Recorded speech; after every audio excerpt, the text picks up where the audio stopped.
let's go।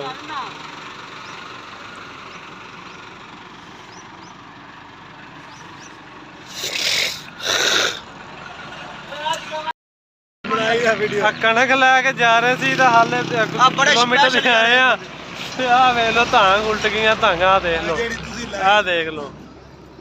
तो हुण फिर लेबर सद्दी खड़े आए खड़े छट कर लगे दोस्तों, तुहानूं दिखाउने आ ते साडे नाल की हुंदी आ। पता नहीं किहड़ा नैश जिहड़ा वा नहा के नहीं आया सवेरे तुहाडे खड़े ट्राले तुस लादे ही खड़े ट्राले भी डिग्गियां। हुण 2 किलोमीटर ही आए तो फिर राह डिग्गियां खड़ियां। जेड़ा नहीं नहा गया दस दो मैनूं साफ साफ किदण हुण सैट करन लगे तुहानूं दिखाउने आ दोस्तों ये काम साडे। हुण आ जेह्ड़े डिगे होए थल्ले आ ना जी, ये इत्थे डाला पिछे एक संगल पा के इदां उत्ते कर देन लगे तो अल्लाह खैर करेगा, क्योंकि तोड़ा इत्ते पाई खड़े असीं 600।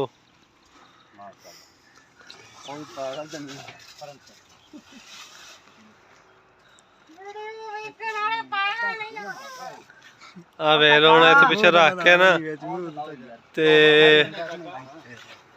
फिर सैट करना। इदां ही लाउणा कि दूए तो डंडा असल विच लांदे ना डंडा मुड़ थैला एक ही नहीं एक रस्सा हो लई हुंदे फिर रस्से बथेरे ही नाल साड नाल थैला आ रस्से जेह्ड़े पिछे पाए सी वो हैगा ही आ। ये हुण सैट करदे जी दोस्तों, फिर तुहानूं दिखाउने आ ते किवें फिर असीं तुरदे इत्थों लैके ते फिर तुहानूं मंजिल ते पहुंच के भी दिखावांगे कि असीं राह च मुड़ के जलील हुंदे आ कि नहीं हुंदे। अल्लाह खैर करेगा इंशाअल्लाह। हुण तो पहुंच जाएंगे, सैट कर लांगे। ये उत्तों ही खड़े थैले थल्ले नहीं सिट रहे, थल्ले दो सिर्फ सिट्टे तो बाकी उत्तों ही खिंच के उत्ते चढ़ा रहे हैं देख लो।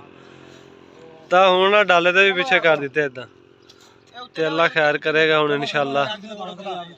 हुण फिट रह जाएगा काम।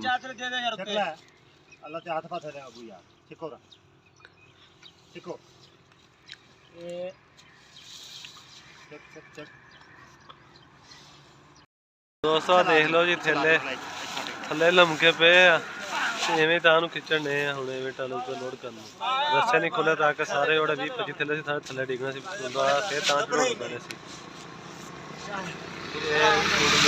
खड़े मेरे दोबारा टाइट कर लो यार, टाइट कर लो एक दफा, फिर हुण दोबारा ना विच रह रुक जाइए। हुण सैट कर ले जी, उत्तों धांगा थोड़े थल्ले कर लिया, डाले ते कर दिते आ कोई 15 क थैले ते अल्लाह खैर करेगा। हुण इन्हां नूं रस्से पा के ते फिर तुरदे आ।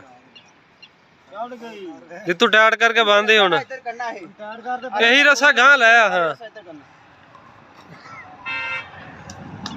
हाँ भाई कहना मेरी फोटो बना सुहागा चकदा किस दिन थोड़ी लीला वीडियो विखावांगे। 100 रुपया शर्त ला के 10 मन का सुहागा वा। इधर वेख लो ये काम ट्राली का टायर मोटरसाइकिल रख के विच बह के तुरया जा रहा बेली। तो फाइनली असी गंदम दोबारा फिर सैट करके थल्ले जो थल्ले डिग रहे सी तो दोबारा फिर तुर पे आ। तो मैं बैठा इस टाइम उत्ते तो दूआ भाई चला रहा ट्रैक्टर। ये नाल ही करते हैं अज का वीडियो का एंड। तो जोड़े दोस्त साडे चैनल ते नवे आ, साडी उन्हां दोस्तां नूं रिक्वेस्ट आ कि साडे चैनल नूं सबसक्राइब करो, तो नहीं तो तुहाडे नाल कोई होर हरबा करना पैना वा। तुसीं वीडियो तो वेखदे आ पर चैनल नूं सबसक्राइब नहीं करते दोस्तों, तो मेहरबानी साडे चैनल नूं सबसक्राइब करियो। इहदे नाल ही तुहाडे कोल इजाजत, दुआवां च याद रखियो। तो अल्लाह हाफिज़।